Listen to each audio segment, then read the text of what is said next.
I have heard parents talk about a couple of things that when I look at, I feel like these people should actually be grateful for these things. Yeah, these are things they should actually be grateful for. I mean, things happen, you watch your children react in certain ways or do certain things, and you complain and complain, so much about those things, and you don't even look deeper to see that these things you complain about are actually blessings, because there are kids who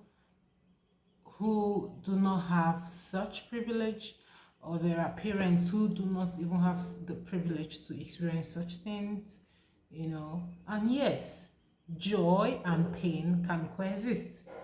Yeah, blessings and challenges can coexist. Yeah, so today I had to make a list of things people or parents, especially parents, should be grateful for about their children, but often complain about. Things parents should be grateful for. I mean, things their kids do, they're supposed to be grateful for, but then they actually complain about. So one is mess and chaos. Parents always complain about, oh, having the house in such a mess, or everywhere being so chaotic. And I used to be there, but one day I just called myself and I said, there are people who are literally praying and asking God to give them kids. They don't even mind if the kids are going to pull down things, cause a mess. I've heard people say, oh, they would leave their house and return, and the house is still as neat as they left it, because there's absolutely no one in the house to mess it up.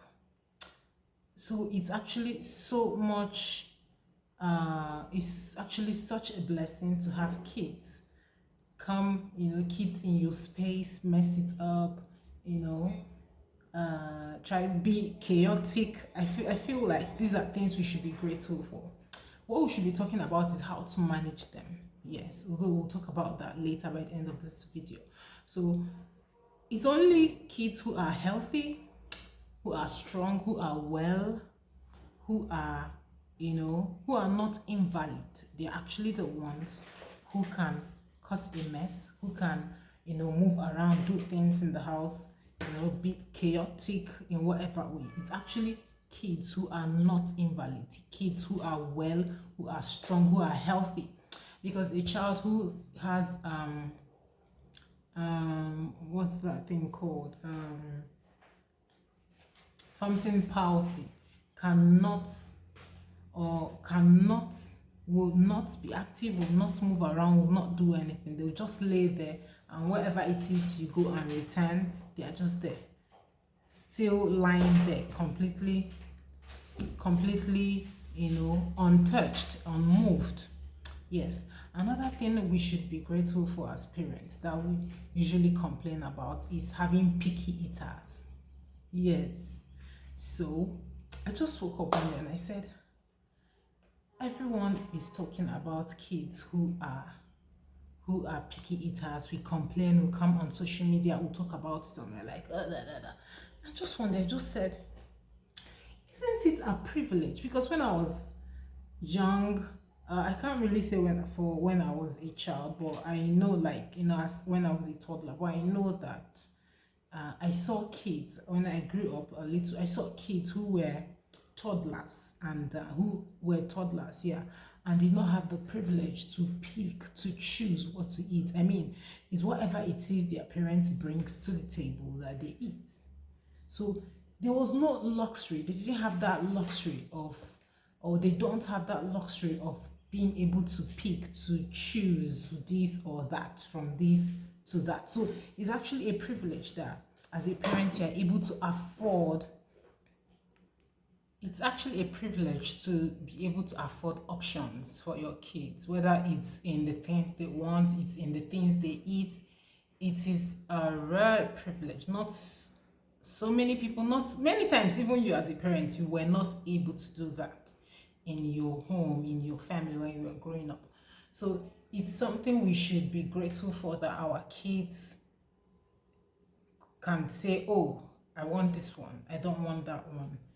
Although research has said that uh, it's somewhere, it's their ability to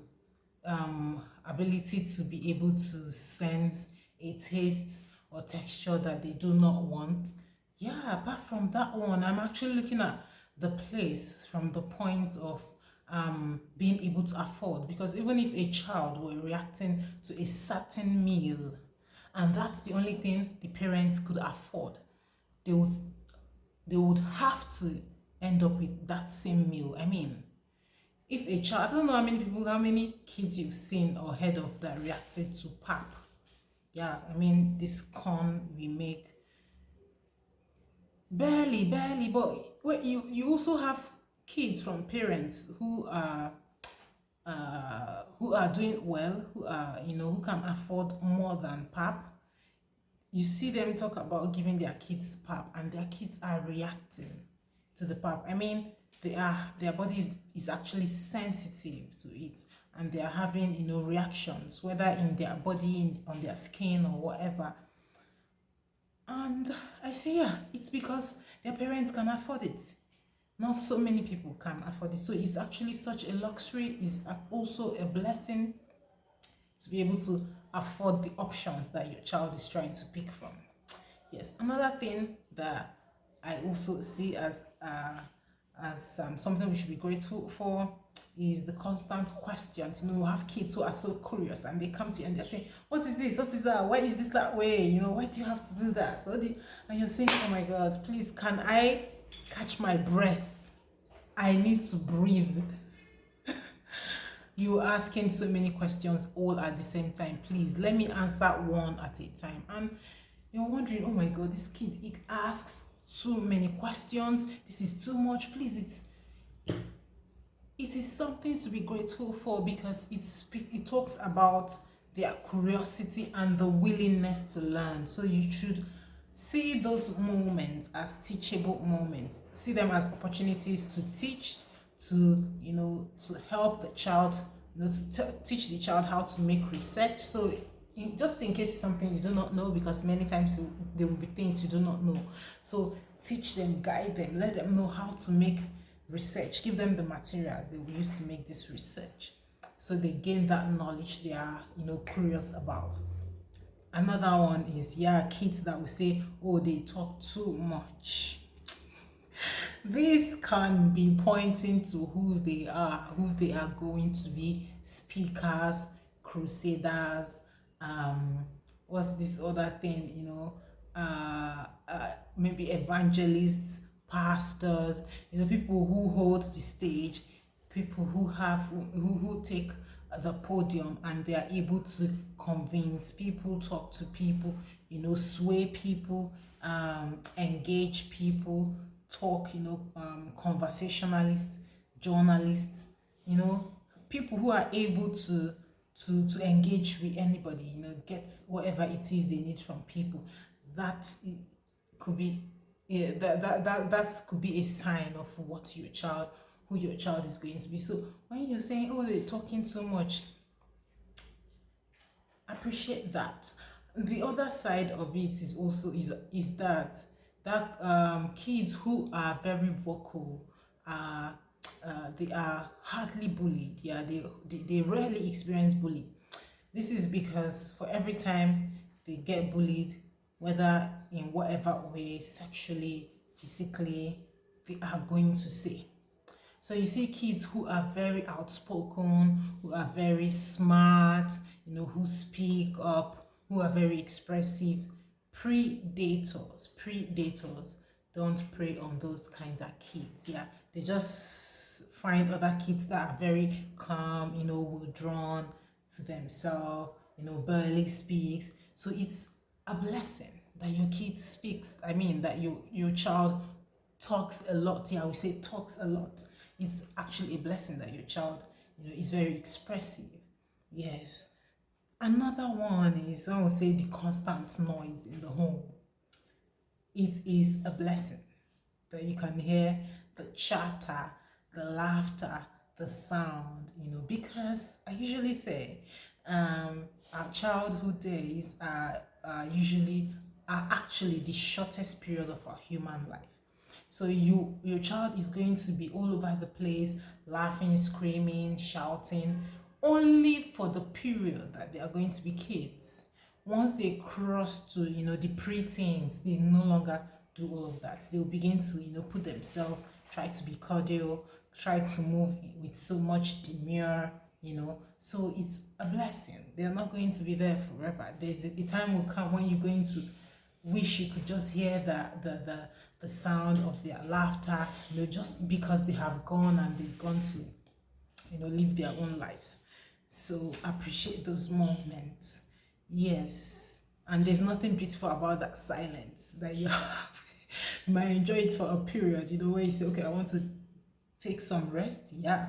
But when it's no longer going to be there again, you're going to miss it because echoing, silence echoes. Yeah. Another one is when they demand for your attention. It's a blessing. It's something to be grateful for, because when a child is demanding for your attention, it usually happens at the toddling stage. So this is an opportunity for you to build a relationship, a bond, because at that stage they are still coming to you. They are being clingy, holding you, being everywhere. You move to the toilet, they are going with you. They are asking, where are you? Where are you? Can you come out? They want to go into the toilet with you. Everywhere, they're just all over, holding you at different places and holding you at different places. It's a blessing. It's something to be grateful for, because they will very, very soon they'll get to that stage where they are independent. They don't even want you in their space. They want to have their space. They don't want you in there. At that point, you begin to miss them. Yeah, so use the opportunity to build a bond, build a relationship that you're going to use to assess them when they get to that phase where they no longer want you in their very private space. Okay, we have messy house, this messy room, a sign that your child is a creative. We have kids who go about writing on the walls, painting, doing all sort of things. Wherever they see pen and paper, they grab it, they just want to write. That's something you should build on. So it could be a sign of a child who is going to be literary writer, yeah, or that's a creative writer, or even an artist who is going to paint. So let us find the blessing in these challenges. It's not going to be easy, but always remember that they are not going to be there forever. They will not always be there. There's a time will come where you would listen out for the sound of their laughter, for the chatter, for the noise. You have wishing someone to come and grab you, hold you, be all over, be clingy, and they won't be there anymore. And these things I described are going to be happening in a very short period. It's not going to be happening for so long. It's a very short period, which is the childhood stage, and which is the shortest period of our human life, so shortest stage in a human life. So let us breathe through it and enjoy it. Yeah, I hope you love this. Bye.